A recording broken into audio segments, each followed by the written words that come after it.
اب وہی گفتگو آگے چل رہی ہے. وَاقْتُلُوهُمْ حَيْثُ ثَقِفْتُمُوهُمْ، تم ان کافروں کو قتل کرو جہاں کہیں بھی ان کو پاؤ. وَأَخْرِجُوهُمْ مِنْ حَيْثُ أَخْرَجُوكُمْ، اور تم بھی ان کو اسی علاقے سے نکال دو جس علاقے سے انہوں نے تمہیں نکلنے پہ مجبور کیا یا نکال دیا، یعنی مکہ سے. وَالْفِتْنَةُ أَشَدُّ مِنَ الْقَتْلِ، اور فتنہ کرنا، کسی کی زندگی یقیناً بنا دینا، اس کو آزمائش میں ڈال دینا، یہ بڑا جرم ہے قتل کرنے سے. انہوں نے فتنہ کھڑا کیا تھا، یعنی ان کی آپس میں رشتہ داریاں سی اور یہ اپنے رحمی رشتوں کا بڑا خیال کیا کرتے تھے عرب کے لوگ.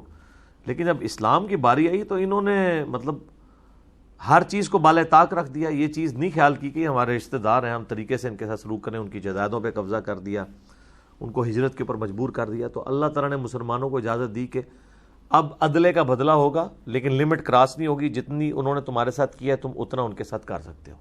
اسی چیز کو نبی علیہ السلام نے بنیاد بناتے ہوئے پھر جو قریش کے قافلے تھے نا، ان کے اعتبار سے ان کا مال لوٹنے کی مسلمانوں کو اجازت دے دی، اس کے ایکویلنٹ، جس کی وجہ سے پھر غزوہ بدر ہوئی تھی.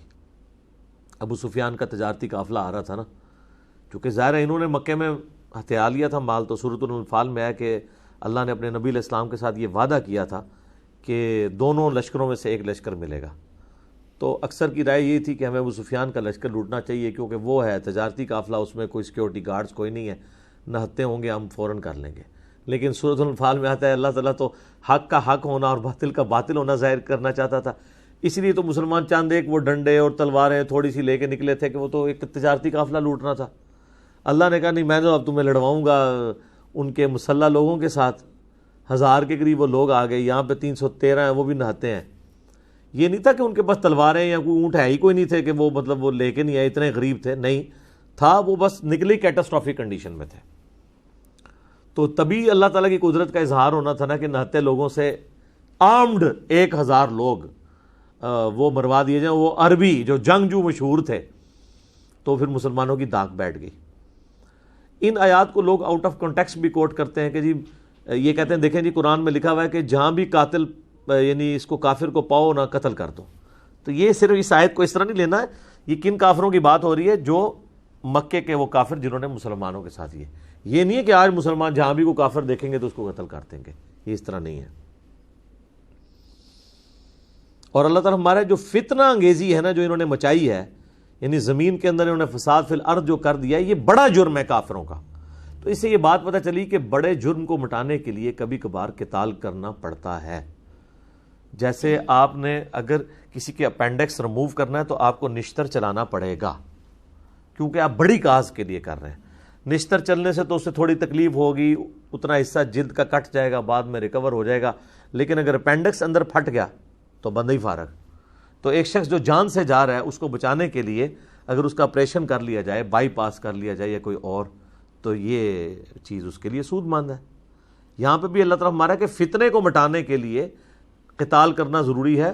اور اگر کوئی کہنا کہ لڑائی بری بات ہے تو یہ دیکھو کہ یہ لڑائی جو ہے وہ لڑائی برائے لڑائی نہیں ہے، بلکہ فتنے کو مٹانے کے لیے. اور وَالْفِتْنَةُ أَشَدُّ من القتل، فتنہ جو ہے وہ تو خود قتل سے بڑھ کے چیز ہے. تو فتنے کو مٹانے کے لیے چھوٹی چیز کرنا لاجیکلی صحیح ہے. سمجھ رہی بات کی؟ لیکن اس میں بھی دیکھ لیں آپ، جنگ کے بھی اصول ہیں. Everything is fair in love and war نہیں ہے. وَلَا تُقَاتِلُوهُمْ عِنْدَ الْمَسْجِدِ الْحَرَامِ، اور دیکھنا مسجد حرام کے پاس قتال نہیں کرنا. وہ حرمت والی جگہ ہے، وہ مکے کی سرزمین ہے، وہاں حرمت والے مہینوں میں تو ویسے ہی جنگ منع تھی، عام حالت میں بھی مکے کے اندر آپ یہ کام نہیں کر سکتے. حَتَّى يُقَاتِلُوكُمْ فِي، ہاں اگر حرم کا وہی خیال کرنا چھوڑ دیں اور وہ تمہارے ساتھ قتال کے اوپر اتر آئیں، تم سے جنگ کے اوپر آمادہ ہو جائیں، پھر تمہیں اجازت ہے، پھر تم کعبے میں بھی قتال کر سکتے ہو. پھر یہ نہیں ہوگا کہ بھی کعبے کی حرمت کا خیال رکھنا ہے، پھر تو کعبے کی عمر سے بڑھ کے مسلمان کی جان کی حرمت ہے نا، اس کی جان بچانا ضروری ہے نا. مسلمان کی جان کی حرمت اس سے بڑھ کے ہے، کیونکہ وہ جامعہ ترمذی میں، سنن ابن ماجہ میں حدیث ہے، نبی صلی اللہ علیہ وآلہ وسلم نے فرمایا کہ اے کعبہ تیری خوشبو بڑی اچھی ہے. اس کی مرفوع روایت بھی ہے, موقوف روایت زیادہ مضبوط ہے, لیکن اللہ کے نزدیک ایک مومن کی دل کی حرمت یا مومن کی جان کی حرمت کعبے سے بھی بڑھ کر ہے. تو اگر کعبے میں کسی مومن کو قتل کیا جاتا ہے, اس کے ساتھ زیادتی کی جاتی ہے, تو پھر تمہیں اجازت ہے کہ تم قتال کر سکتے ہو. فَإِن قَاتَلُوكُمْ فَاقْتُلُوهُمْ, اگر وہ تم سے لڑے حرم میں بھی, تم بھی ان سے لڑو. كَذَلِكَ جَزَاءُ الْكَافِرِينَ, یہی بدلہ ہے ایسے کافروں کا.